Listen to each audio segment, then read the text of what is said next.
বন্ধুরা, তোমরা সবাই তো মার্ভেল সিনেমাটিক ইউনিভার্সের মার্ক রাফালোর হাল্ক কিংবা 2008 সালের এডওয়ার্ড নর্টনের দ্য ইনক্রেডিবল হাল্ক দেখে বড় হয়েছে। কিন্তু তোমরা কি জানো, এই সব কিছুর আগে 2003 সালে হাল্কের একটি আলাদা সোলো মুভি এসেছিল, যে মুভিতে ব্রুস ব্যানার রোলে আমরা দেখেছিলাম অভিনেতা এরিক ব্যানাকে। এই মুভির সবচেয়ে বড় প্লাস পয়েন্ট হলো এর গল্প। এই মুভিতে হাল্কের অরিজিন বা সে কীভাবে হাল্ক হলো সেটা যে এত ডিটেলস আর সুন্দরভাবে দেখানো হয়েছে, যা অন্য কোনো মুভিতে তোমরা পাবে না। তো চলো আর কথা না বাড়িয়ে শুরু করি আজকের দুর্দান্ত মুভি এক্সপ্লেনেশন হাল্ক 2003।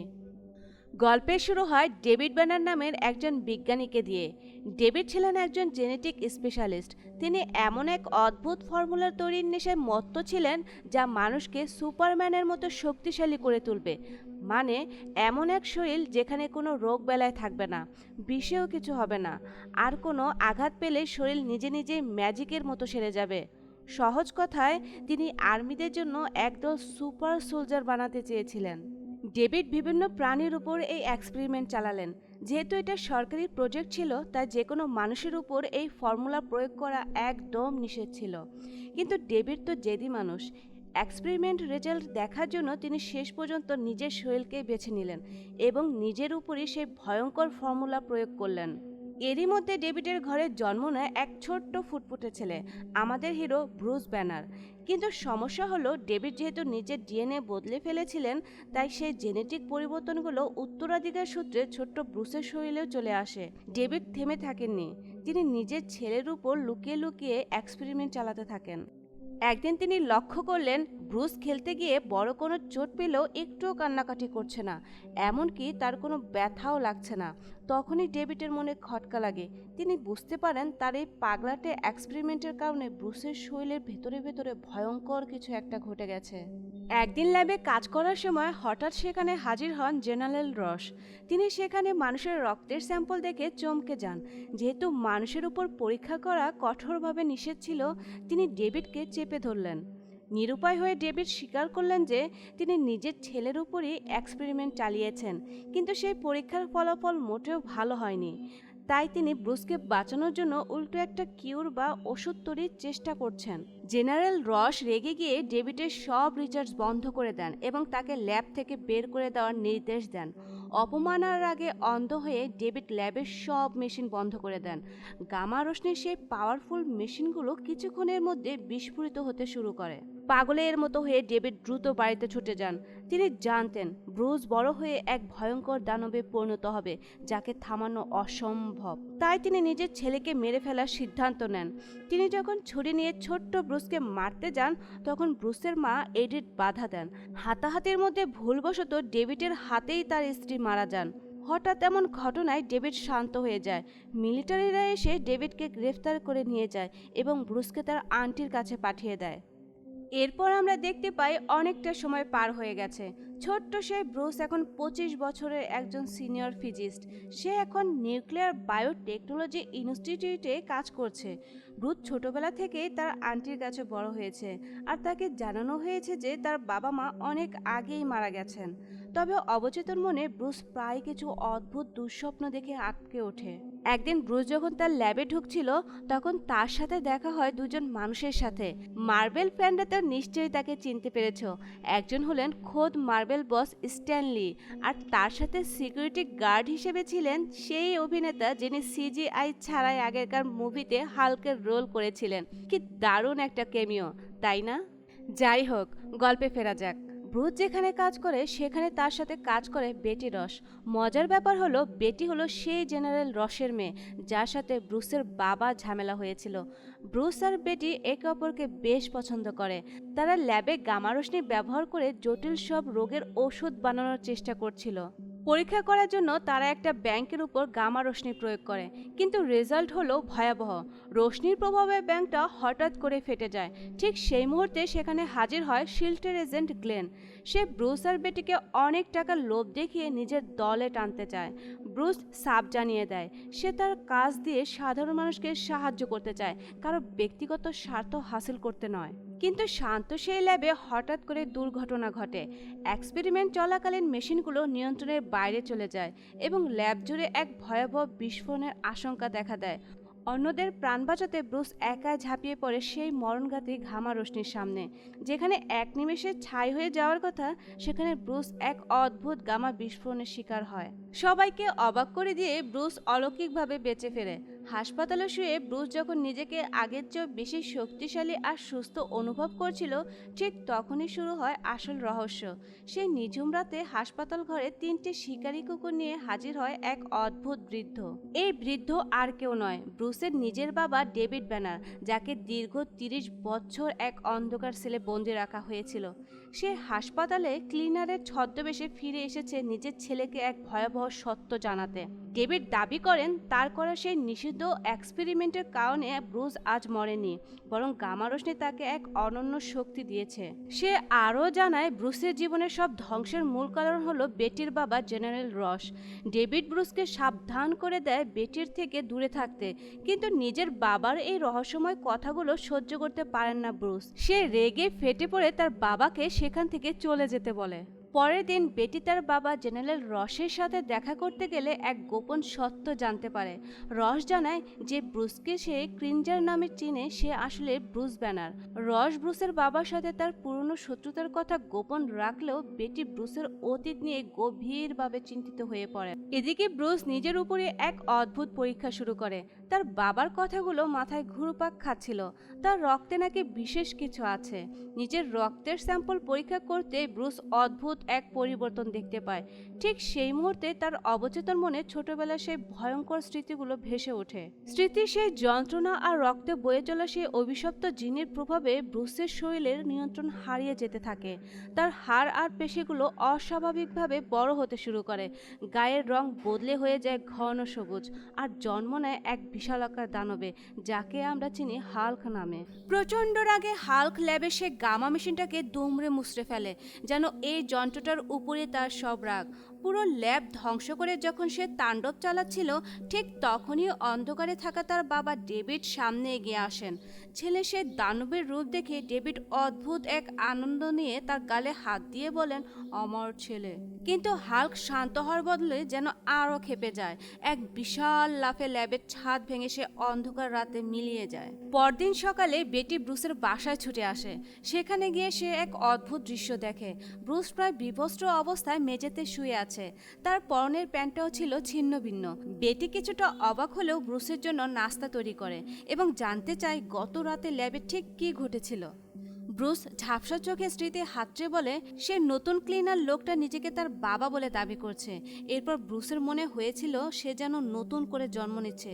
চোখের সামনে তীব্র আলো জ্বলছে আর নিচ্ছে, এর বেশি কিছুই তার মনে নেই। ঠিক সেই মুহূর্তে দরজা কড়া নাড়ে বেটির বাবা জেনারেল রস। ল্যাবে ব্রুসের ফেলে আসা ওয়ালেটটা কুড়িয়ে পেয়েছিল রস। তিনি বেটিকে কড়া ভাষায় সাবধান করে দেন যে ব্রুস কোনো এক ভয়ঙ্কর বিপদের সাথে জড়িয়ে পড়ছে এবং বেটি যেন তার থেকে দূরে থাকে। কিন্তু সত্য জানার নেশায় বেটি দমে যায় না। সে সরাসরি চলে যায় ব্রুসের বাবা ডেভিডের কাছে। ডেভিড বেটিকে দেখে রহস্যময় হাসি দিয়ে বলেন, আমার ছেলে ব্রুস সবার থেকে আলাদা, ও অনেক স্পেশাল, তাই তুমি ওকে বুঝতে পারোনি। কিন্তু ব্রুস যে তার বাবাকে দেখতে চায় না বা তার সাথে কোনো সম্পর্ক রাখতে চায় না, সেই অভিমানে ডেভিড বেটিকে সেখান থেকে চলে যেতে বলেন। জেনারেল রস ব্রুসকে জেরা করতে শুরু করেন।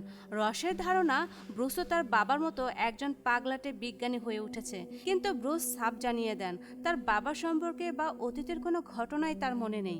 রস কড়া নির্দেশ দেন, ব্রুস আর কোনো ল্যাবে পা রাখতে পারবে না, তার সব এক্সপেরিমেন্ট বন্ধ। ঠিক সেই রাতে ব্রুসের ফোনে এক রহস্যময় কল আসে। ওপাশে তার বাবা ডেভিড। ডেভিড তাকে মনে করিয়ে দেয় যে ব্রুসের রক্তে মিশে আছে এক অদ্ভুত আদিম শক্তি। ডেভিড আসলে হাল্কের সেই অসীম ক্ষমতা নিজের দখলে নিতে চায়, কিন্তু ব্রুস শান্ত হয়ে বাঁচতে চায়। সে নিজের চিকিৎসা করিয়ে সুস্থ হতে চায়। ছেলের মুখে এই কথা শুনে ডেভিড জানায় ব্রুসের ডিএনএ ব্যবহার করে সে তার শিকারী কুকুরগুলোকে এক একটা দানব বানিয়ে ফেলেছে এবং সেগুলোকে পাঠিয়ে দিয়েছে বেটিকে শেষ করে দিতে। দিতে। বেটির বিপদের কথা শুনে ব্রুসের ভেতরে সেই ঘুমন্ত দানবটা জেগে উঠতে শুরু করে। ঠিক তখনই সেখানে হাজির হয় লোভি এজেন্ট গ্রেন। সে ব্রুসকে মারধর করলে ব্রুসের রাগ চরমে পৌঁছায়। মুহূর্তের মধ্যে ব্রুস হাল্কে পরিণত হয়ে গ্রেনকে কাগজের মতো ছুঁড়ে ফেলে দেয়। মিলিটারিদের ব্রেকেট ভেঙে হাল্ক ছুটে যায় বেটির কাছে। সেখানে শুরু হয় এক ভয়াবহ লড়াই। একদিকে বিশালাকার হাল্ক, অন্যদিকে ব্রুসের ডিএনএতে শক্তিশালী হওয়া সেই দানবীর কুকুরগুলো। অনেকক্ষণ ধরে চলা সেই যুদ্ধে হাল্ক কুকুরগুলোকে মেরে টুকরো টুকরো করে ফেলে। বেটিকে বিপদমুক্ত করে ক্লান্ত হাল্ক আবার শান্ত ব্রুসে পরিণত হয়। ব্রুস যখন বেটিকে সব খুলে বলে যে তার বাবাই এই সব কিছুর মূলে, তখন বেটিও এক নতুন সত্য সামনে আনে। সে জানায় তাদের করা ন্যানোমেটস আর গামা রশ্মির সংমিশ্রণে আসলে ব্রুসকে এই দানবীর শক্তিতে রূপান্তর করেছে। ব্রুস যখন ঘুমে আচ্ছন্ন, তখন বেটি তার বাবার কাছে সাহায্য চায়। কিন্তু সকালে ঘুম ভাঙতে ব্রুস দেখে তার চারপাশ থেকে ঘেরাও। জেনারেল রস তাকে অজ্ঞান করে এক উচ্চ নিরাপত্তা বিশিষ্ট গোপন কারাগারে বন্দি করে ফেলেছে। বেটি তার বাবার উপর ভীষণ রেগে যায়, কিন্তু রসের কথা পরিষ্কার, ব্রুস তার বাবার মতো এক বিপজ্জনক ম্যাড সায়েন্টিস্ট আর এক ভয়ঙ্কর দানব। তবে আসল উদ্দেশ্য ছিল অন্য কিছু। সরকার আসলে ব্রুসকে মারতে নয়, বরং তাকে যুদ্ধের অস্ত্র হিসেবে ব্যবহার করতে চেয়েছিল। এদিকে ব্রুসের বাবা ডেভিড ল্যাবে বসে নিজের উপর ব্রুসের ডিএনএ প্রয়োগ করেন। এর ফলে ডেভিড পেয়ে যান এক অকল্পনীয় শক্তি, যে কোনো এনার্জি বা শক্তি নিজের শরীরে চুষে নেওয়ার ক্ষমতা। অর্থাৎ সে এখন এক জীবন্ত এনার্জি ভ্যাম্পায়ার। পরদিন জেনারেল রসের হাত থেকে হাল্কের দায়িত্ব কেড়ে নিয়ে দেওয়া হয় সেই লোভী agent Grenke. National security agency এখন হাল্ককে ব্যবহার করে কোটি কোটি টাকার ব্যবসা করতে চায়। গ্লেন ব্রুসের সামনে এসে সরাসরি প্রস্তাব দেয় ব্রুস যেন আবার হাল্কে পরিণত হয়, যাতে গ্লেন তার শরীরের অংশ নিয়ে পরীক্ষা চালিয়ে অঢেল টাকা ইনকাম করতে পারে। ব্রুসকে রাগানোর জন্য সে নির্মমভাবে ইলেকট্রিক শক দিতে থাকে, কিন্তু ব্রুস সব বুঝতে পেরে নিজেকে শান্ত রাখার আপ্রাণ চেষ্টা করে। এক পর্যায়ে গ্লেনের টর্চারে ব্রুস অজ্ঞান হয়ে যায়। গ্লেন তখন তাকে একটা বিশেষ মেশিনে ঢুকে অত্যাচার চালিয়ে যেতে থাকে। এদিকে বাইরে এক নাটকীয় মোড় আসে। ব্রুসের বাবা ডেভিড সরাসরি বেটির কাছে গিয়ে অনুরোধ করেন তাকে যেন শেষবারের মতো তার ছেলের সাথে দেখা করতে দেওয়া হয়। অসহ্য যন্ত্রণার ব্রুস আর নিজেকে ধরে রাখতে পারে না। ধীরে ধীরে তার বিশাল সবুজ শরীরটা বেরিয়ে আসে। তৈরি হয় হাল্কে। যে মেশিনে তাকে আটকে রাখা হয়েছিল, হাল্ক সেটাকে খেলনার মতো ভেঙে গুঁড়িয়ে দেয়। তাকে থামানোর জন্য স্লিপিং গ্যাস ছাড়া হলেও হাল্কের উপর তার কোনো প্রভাবই পড়ে না। নিরুপায় হয়ে গ্লেন তাকে সিমেন্ট ফোম দিয়ে আটকে ফেলার নির্দেশ দেয়। মুহূর্তের মধ্যে হাল্ক শক্ত ফোমের নিচে চাপা পড়ে যায়। গ্লেন ভেবেছিল সে জিতে গেছে। সে যখন স্যাম্পল নেওয়ার জন্য হাল্কের কাছে যায়, তখন হাল্কের রাগ চরমে পৌঁছায়। প্রচণ্ড শক্তিতে সে পাথরের মতো শক্ত ফোম ভেঙে বেরিয়ে আসে হাল্ক। ভয় পেয়ে গ্লেন হাল্কের দিকে একটা গ্রেনেড ফায়ার করে, কিন্তু ভাগ্যের পরিহাস, সেই গ্রেনেড হাল্কের শক্ত শরীরে ধাক্কা খেয়ে উল্টো গ্লেনের পেছনে গিয়ে বিস্ফোরিত হয়। আর সেই বিস্ফোরণে লোভী গ্রেনেড মারা যায়। হাল্ক তখন পুরো ফ্যাসিলিটি তছনছ করে দিচ্ছে। রস বুদ্ধি খাটালেন, সব লাইট বন্ধ করে দিয়ে হাল্ককে বাইরে বের হওয়ার পথ দেখিয়ে দিলেন। ফ্যাসিলিটি থেকে বের হয়ে হাল্ক এক বিশাল লাফে পৌঁছে যায় তার সেই পুরনো শৈশবের বাড়ির সামনে। কিন্তু যেই মুহূর্তে তার মনে ছোটবেলার সেই করুণ স্মৃতিগুলো ভেসে উঠেছিল, ঠিক তখনই মিলিটারিরা মিসাইল মেরে বাড়িটি ধুলোয় মিশিয়ে দেয়। ক্ষিপ্ত হাল্ক এবার লাফিয়ে লাফিয়ে চলে আসে ধুধু মরুভূমিতে। সেখানে তার অপেক্ষায় ছিল চারটে দানবীর মিলিটারি ট্যাঙ্ক। কিন্তু এই হাল্ক তো আর 10টা সাধারণ হাল্কের মতো নয়। সে এক এক করে ট্যাঙ্কগুলোকে নকশা বদলে দিতে শুরু করে। কোনোটাকে ফুটবল বানিয়ে লাথি মারে, আবার কোনোটাকে খেলনার মতো আকাশে ছুঁড়ে ফেলে দেয়। সত্যি বলতে লাইভ অ্যাকশন মুভিতে হাল্কের এমন আদিম শক্তি অন্য কোথাও দেখা যায়নি। ট্যাঙ্কগুলো ধ্বংস করে হাল্ক আবারও উড়াল দেয়। এক একটা লাফ যেন সুপারম্যান ফ্লাইটের মতো বিশাল। সে পৌঁছে যায় এক দুর্গম পাহাড়ি এলাকায়। সেখানে হেলিকপ্টার আর ফাইটার জেট দিয়ে তার উপর মিসাইল বৃষ্টি শুরু হয়। কিন্তু হাল্কের যেন কিছুই হয় না। উল্টো যত আঘাত পাচ্ছে, সে তত বেশি রাগী আর শক্তিশালী হয়ে উঠছে। এক পর্যায়ে হাল্ক যখন এক পাথরের খাঁজে প্রবেশ করে, তখন মিলিটারিরা মিসাইল মেরে আস্ত একটা পাহাড় তার উপর ধসিয়ে দেয়। বিশাল বিশাল পাথরের চাপা পড়ে যায় আমাদের গ্রিন মনস্টার। জেনারেল রস ভেবে নেয় হাল্ক হয়তো এবার খতম। তারা জয়ের হাসি হেসে সেখান থেকে ফিরে যেতে শুরু করেন। কিন্তু জেনারেল রসের ধারণা ভুল ছিল। আস্ত একটা পাহাড় চাপা পড়েও হাল্কের কিছুই হয়নি। রস যখন খবর পান যে হাল্ক তাদের দিকে ধেয়ে আসছে, তখন তিনি বেটিকে সাবধানে থাকতে বলেন। ক্ষিপ্ত হাল্ক এক লাফে উঠে পড়ে একটা ফাইটার জেটের উপর। রস তখন পাইলটকে নির্দেশ দেন জেটটিকে আকাশের দিকে নিয়ে যেতে, কারণ সেখানে অক্সিজেনের অভাবে হাল্ক আর টিকতে পারবে না। পাইলট যখন অনেক উঁচুতে উঠে যায় তখন অক্সিজেনের অভাবে হাল্ক জ্ঞান হারিয়ে নিচের সমুদ্রের উপর আছড়ে পড়ে। সবাই ভেবেছিল হাল্ক বোধহয় শেষ, কিন্তু সমুদ্রের নিচে রাস্তা করে আবারও বেরিয়ে আসে আমাদের সবুজ দানব। পরিস্থিতি নিয়ন্ত্রণের বাইরে চলে যাচ্ছে দেখে রস শেষ অস্ত্র হিসাবে হেলিকপ্টারে করে বেটিকে নিয়ে আসেন। বেটিকে দেখা মাত্রই হাল্কের সব রাগ পানি হয়ে যায় এবং ধীরে ধীরে সে শান্ত হয়ে আবার ব্রুসে পরিণত হয়। মিলিটারিরা ব্রুসকে গ্রেপ্তার করে এক বিশেষ মেশিনের মাঝখানে বসিয়ে দেয়। সেখানে তার সাথে দেখা করতে দেওয়া হয় তার বাবা ডেভিডকে। তবে রস আগে থেকে সতর্ক ছিলেন, একটুও উল্টাপাল্টা কিছু হলে মেশিন চালু করে তাদের পুড়িয়ে মারার ব্যবস্থা করে রাখা হয়েছিল। ডেভিড ব্রুসকে জানায় তার ভেতরেও এখন অসীম শক্তি, কিন্তু সেটা অনিয়ন্ত্রিত, তাই তার এখন প্রয়োজন হাল্কের মতো শুদ্ধ শক্তি। কিন্তু ব্রুস জানতো তার বাবা এই পাওয়ার পেলে পৃথিবী ধ্বংস করে দেবে, তাই সে রাজি হয় না। ঠিক সেই মুহূর্তে ডেভিড পাগল হয়ে মেশিনের ইলেকট্রিক তারগুলো কামড়াতে শুরু করে। ডেভিড তার শরীরে থাকা ব্রুসের ডিএনএ ব্যবহার করে সেই মেশিনের সব ইলেকট্রিক এনার্জি নিজের ভেতর চুষে নিতে থাকে। মুহূর্তেই ডেভিড এক দানবের ইলেকট্রিক ফিগারে পরিণত হয়, যাকে দেখতে অনেকটা অ্যামাজিং স্পাইডারম্যানের ভিলেন ইলেকট্রোর মতো ভয়ঙ্কর লাগছিল। ওদিকে মেশিনের তীব্র ইলেকট্রিক শকে ব্রুসের ভেতরে সে দানবটা আবারও জেগে ওঠে। মুহূর্তে ব্রুস এক ভয়ঙ্কর হাল্কের রূপ নেয়। অন্যদিকে ইলেকট্রিক পাওয়ার শুষে নিয়ে ডেভিডও এখন ভয়ঙ্কর রূপে পরিণত হয়েছে। সে বিদ্যুতের মতো দ্রুত গতিতে মেঘের ভেতর দিয়ে উড়ে গিয়ে এক নির্জন পাহাড়ে আছড়ে পড়ে। সেখানে পাথরের ছোঁয়া লাগতেই তার পুরো শরীর পাথরের মতো শক্ত হয়ে যায়, ঠিক যেন ফ্যান্টাস্টিক ফ্লোর মুভির সেই পাথুরে হিরো দি থিং। হাল্কও সেখানে পৌঁছে যায় এবং শুরু হয় এক লড়াইয়ের এক পর্যায়ে ডেভিড হাল্কের গায়ের উপর ঝাঁপিয়ে পড়ে, তার সব শক্তি নিজের ভেতরে চুষে নিতে শুরু করে। কিন্তু হাল্কের পাওয়ার যে অসীম, সে প্রচণ্ড গামা এনার্জির চাপ সহ্য করার ক্ষমতা ডেভিডের ছিল না। ডেভিডের শরীর ফুলতে শুরু করে। সে চিৎকার করে বলতে থাকে, ব্রুস, তোমার এই অভিশপ্ত শক্তি তুমি ফিরিয়ে নাও, আমি আর নিতে পারছি না। সেখানে গামা রশ্মির এক বিশাল আগুনের গোলক তৈরি হয়, যা দেখে মনে হচ্ছিল পুরো পৃথিবীটাই পুরো ছারখার হয়ে যাবে। পরিস্থিতি নিয়ন্ত্রণের বাইরে চলে যাচ্ছে দেখে জেনারেল রস শেষ অস্ত্র হিসাবে সেখানে একটা শক্তিশালী নিউক্লিয়াস মিসাইল হামলার নির্দেশ দেয়। আকাশ থেকে ধেয়ে আসা সেই মিসাইল আর গামা এনার্জির গোলক মিলে এক বিস্ফোরণ ঘটে। এক নিমেষে সবকিছু ধুলোয় মিশে যায়। কেটে যায় একটি বছর। সবাই ধরে নিয়েছে সেই পারমাণবিক বিস্ফোরণে ব্রুস চিরতরে হারিয়ে গেছে। জেনারেল রস আজও তককে তককে আছেন। তিনি বেটির ফোন আর কম্পিউটার 24 ঘন্টা ট্র্যাক করছেন, যদি ব্রুস কোনোভাবে যোগাযোগ করার চেষ্টা করে। কিন্তু ব্রুস তখন অনেক দূরে, আমাজনের এক গভীর জঙ্গলে মেডিকেল ক্যাম্প খুলে মানুষের সেবা করছে। সেখানে কিছু স্থানীয় গুন্ডা এসে তাদের খাবার আর ওষুধ কেড়ে নিলেও ব্রুস আর শান্ত। বোঝা যাচ্ছে সে তার ভেতরে সে দানবটাকে কন্ট্রোলে আনতে শিখে গেছে। কিন্তু সেই শান্ত থাকাটা ঠিক কতক্ষণের জন্য, এটাই এখন বড় প্রশ্ন। বন্ধুরা, এভাবেই শেষ হয় 2003 সালের এই এপিক হাল্ক মুভিটি। এই মুভির কোনো সিকোয়েন্স আর আসেনি ঠিকই, কিন্তু হাল্কের এই ভার্সন ছিল সবচেয়ে আলাদা।